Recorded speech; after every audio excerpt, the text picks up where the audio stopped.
Senhores telespectadores, o nosso programa de hoje é sobre o 10º rei de Portugal, Dom João I, Dom João de boa memória, foi o nome que lhe puseram. É um rei realmente muito importante, porque é ele quem inaugura uma nova dinastia.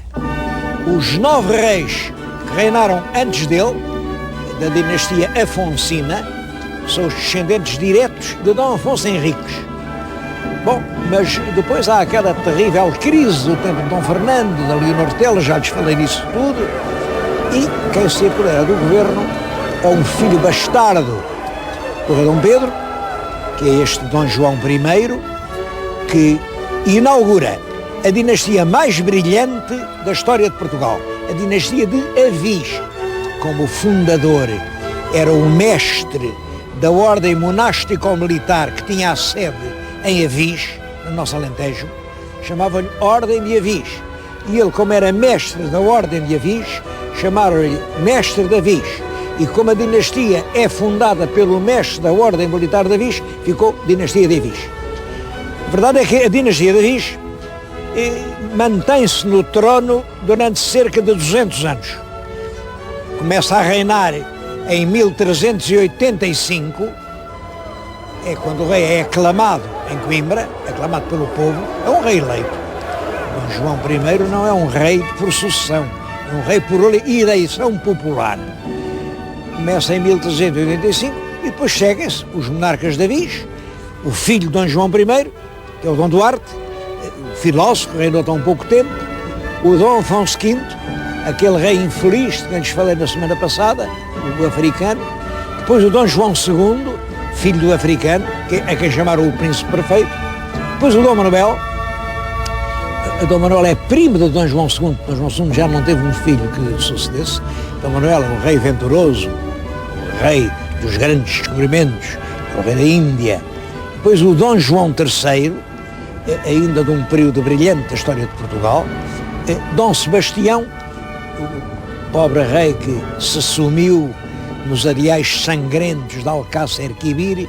Bom, e por fim, a fechar o reinado, a figura apagada, a figura dramática do pobre cardeal rei Dom Henrique, que pouco tempo reinou. São 8 monarcas, 8, que no conjunto reinaram 200 anos. E isso corresponde ao período mais brilhante da história de Portugal. É durante esta dinastia que Fernão Lopes escreve as suas crónicas. E as crónicas de Fernão Lopes são dos mais altos monumentos da cultura europeia do século XV. É dessa altura que se constrói, olhem, por exemplo, este Mosteiro da Batalha. É o mais belo, o mais grandioso monumento histórico jamais construído em Portugal.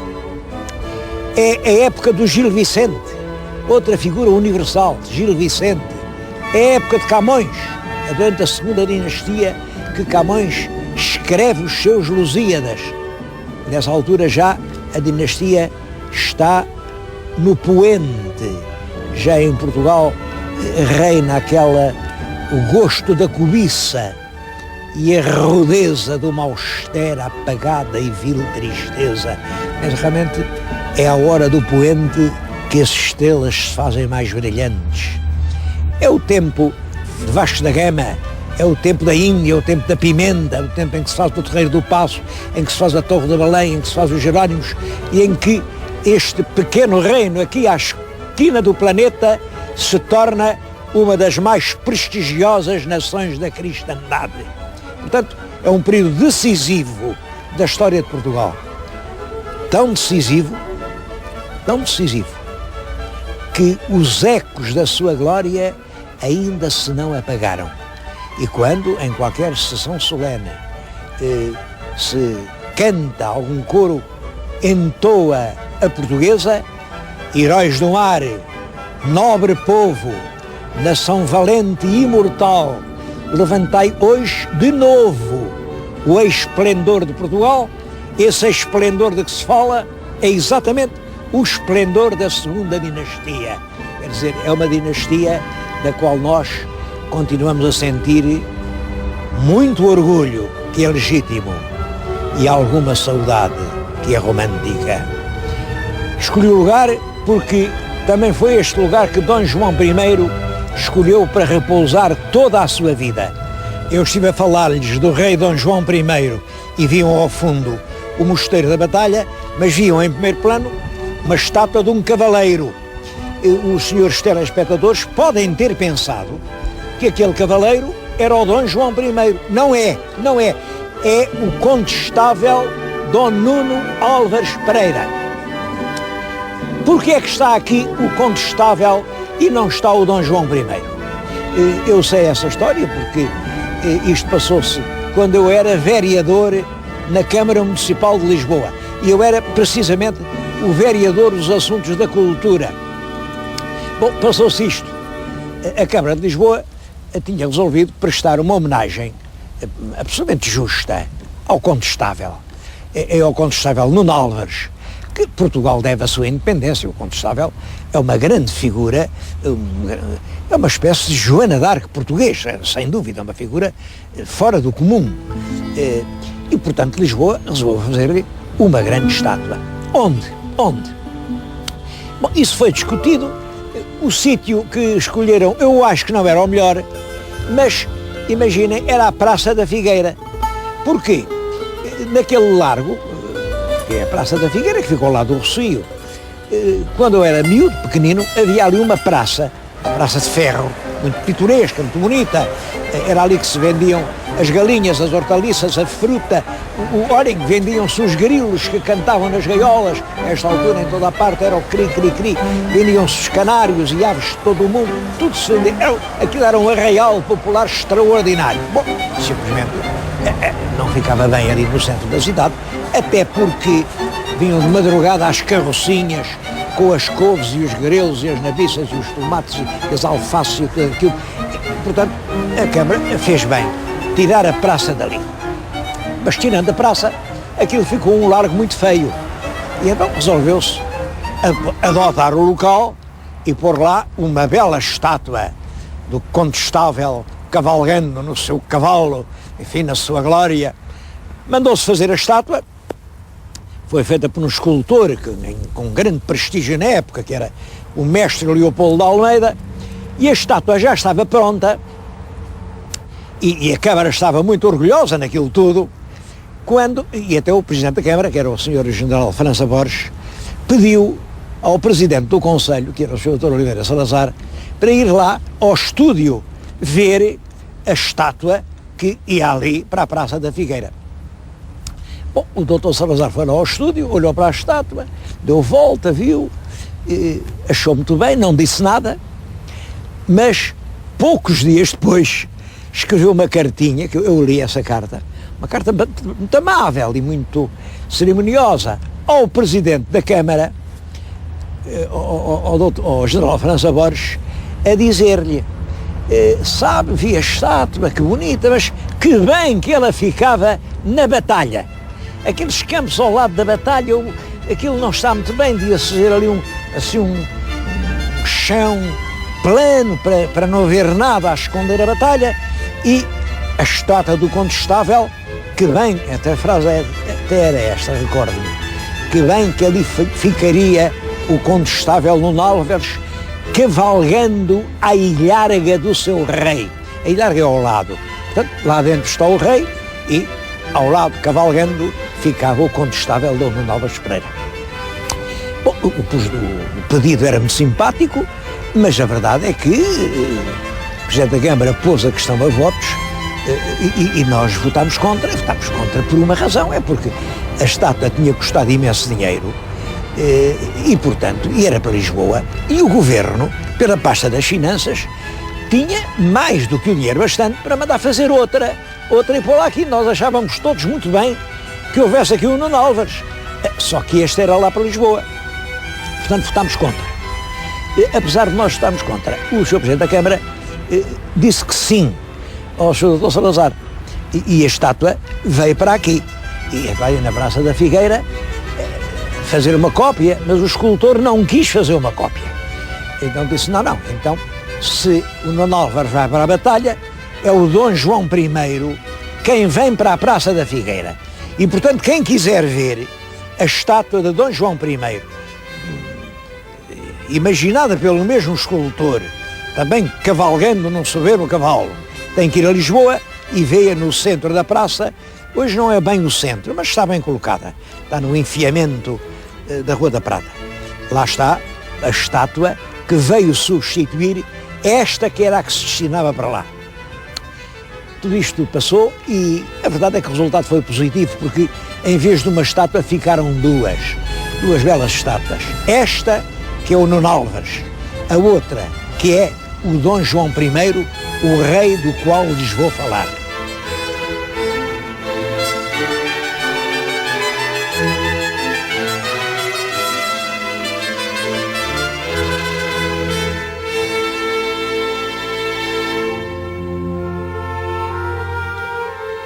Estamos agora diante do túmulo do rei Dom João I. Como veem, o túmulo é enorme.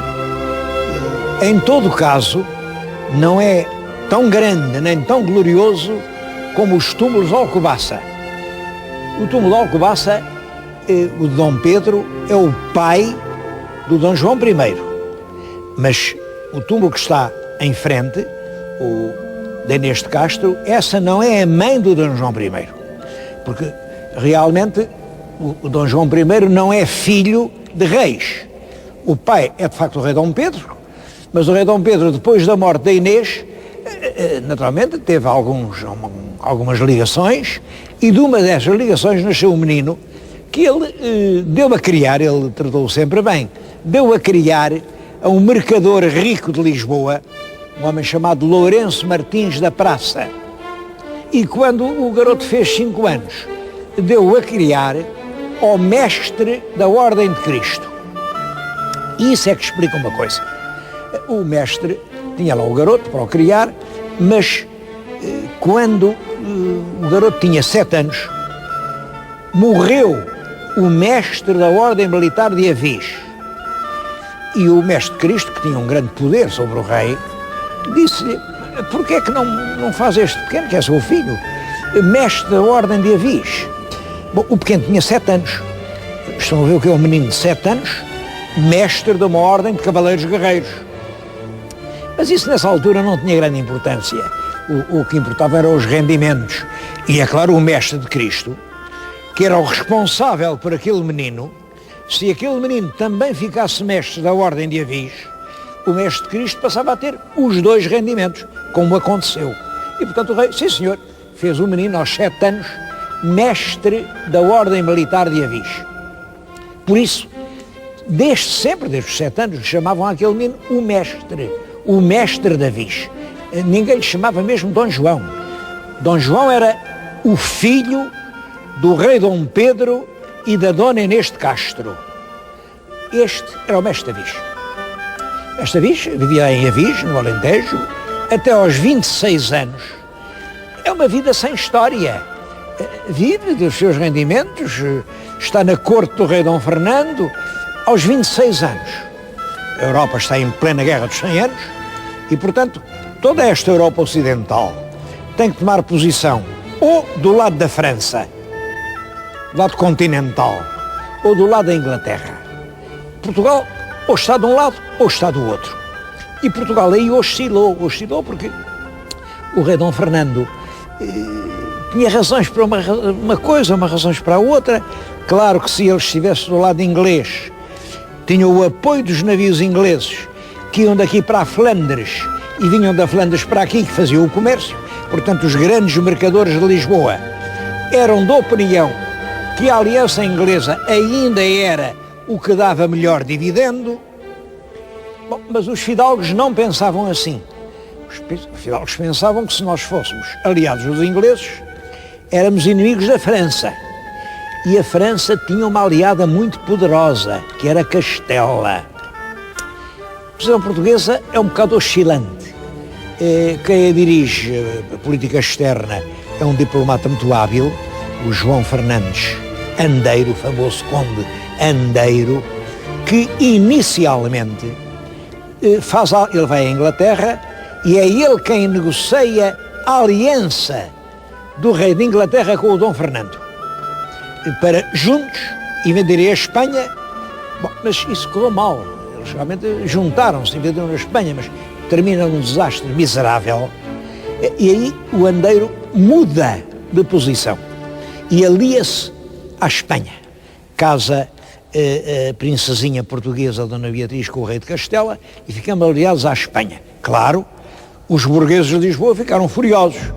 Sendo assim, aliados à Espanha, como é que eles vão continuar a mandar para a Flandres, para o Mar do Norte, para a Inglaterra, para toda a Europa do Norte, o nosso magnífico azeite, o nosso vinho, que já nessa altura era muito apreciado, a nossa cera, as nossas peles, o mel das nossas colmeias. Cria-se uma situação e todos os mercadores são a favor da aliança inglesa.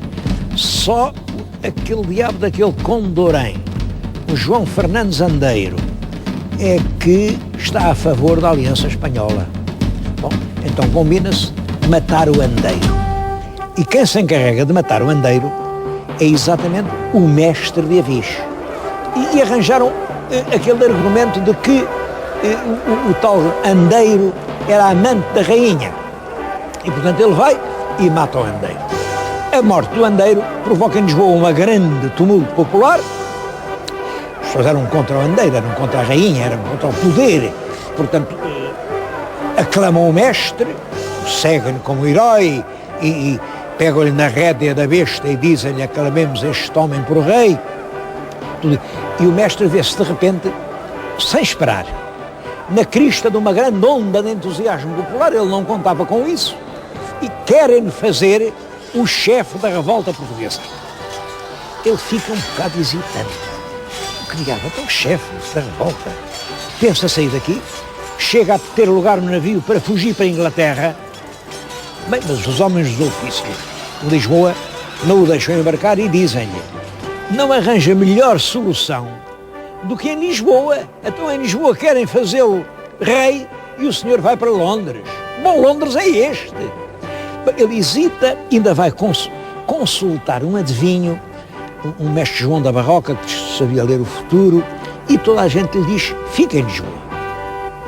Bom, ele diz: está bem, fico, mas com uma condição. Os homens do dinheiro também têm de me apoiar. A cidade tem a sua gente rica. Eu quero os ricos mercadores, todos, amanhã, juntos na Câmara, e todos têm que dizer que me querem aqui para defender o reino. Os mercadores lá vieram, contrariados, à força, juntaram-se todos nos bancos e para apoiarem o mestre de Avis como regente do reino, quer dizer, como chefe da revolta. Mas isto era o mesmo que aderir à revolta. Os senhores telespectadores estão a ver assim um mercador muito rico, um homem cheio de pele, cheio de dinheiro, aderir a uma revolta. Passavam as horas e os homens dos ofícios: então votam ou não votam, votam ou não votam.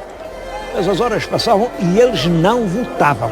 Eles não se metiam em aventuras perigosas. É nessa altura que salta lá dentro um tanoeiro, era o Penedo, Afonso Yanes Penedo. Penedo salta lá dentro com uma grande faca, muito aguçada, e chega-se diante do primeiro marcador: pois bem, ou votam ou não sai daqui com a cabeça agarrada ao corpo. Eu corto o pescoço a vocês todos. Bom, é claro que perante o argumento de uma faca afiada, todos eles votaram. Sim, senhor, votaram que sim. E foi assim, com o apoio forçado dos grandes burgueses de Lisboa, apoiado pela massa calorosa e popular da população de Lisboa, que o mestre conseguiu ser eleito regedor e defensor do reino. De regedor, 2 anos depois, é aclamado rei, e foi rei durante muito tempo. Ele foi rei até 1433. Ele viveu 77 anos. Foi realmente, de certo modo, um reinado feliz.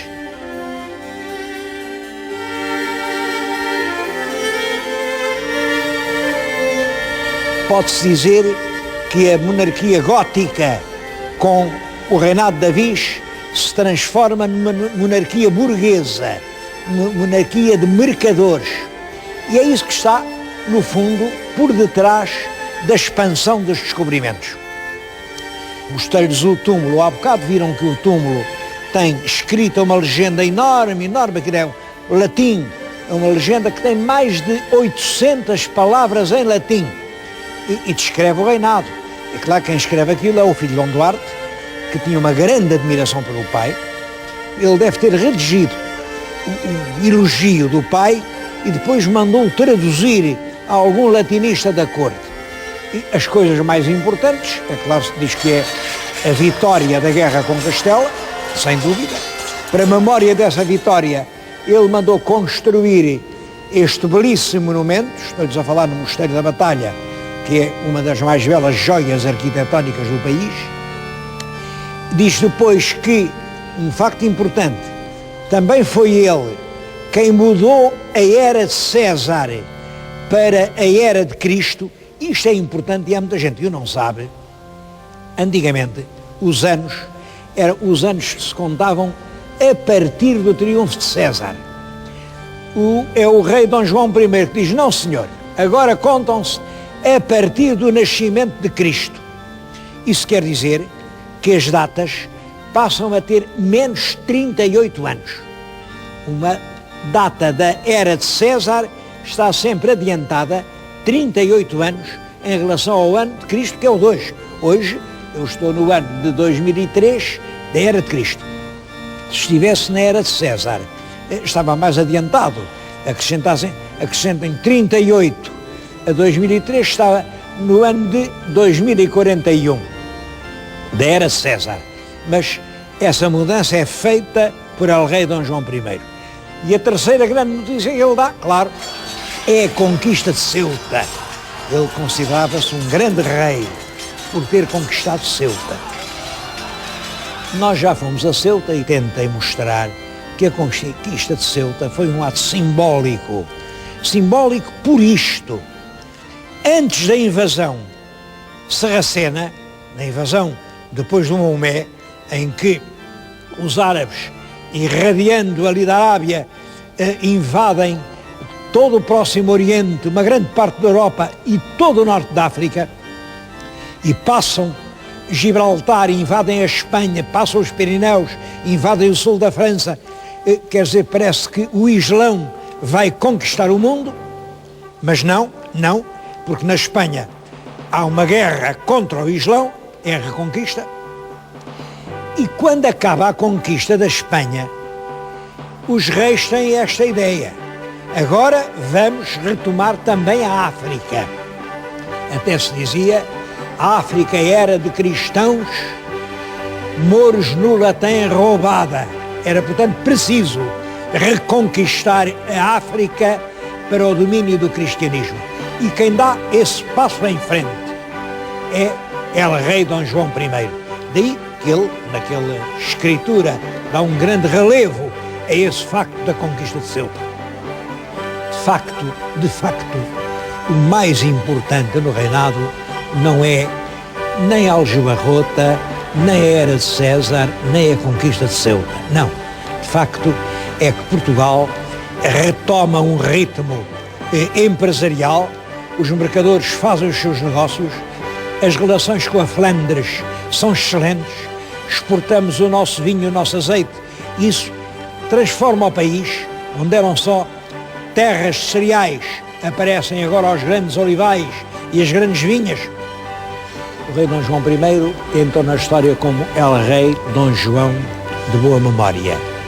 A ele e sobretudo aos homens que o serviram, aos infantes seus filhos, e a essa figura luminosa que é o contestável Dom Nuno Álvares Pereira, que se deve continuarmos hoje a ser uma nação independente, naturalmente com os custos da independência. Quem é independente tem de trabalhar mais, tem de se esforçar mais. Quem depende tem sempre a proteção do rebanho, vai no rebanho, vai na malhada. Nós carregamos o destino sobre os nossos próprios ombros. Tem os seus preços, mas tem também os seus prémios. continuamos a falar português e continuamos a ter o orgulho de dizer que somos portugueses. Olhem, somos descendentes dos homens que há mais de 600 anos, com o seu sangue, aqui nestas terras, garantiram a independência de Portugal.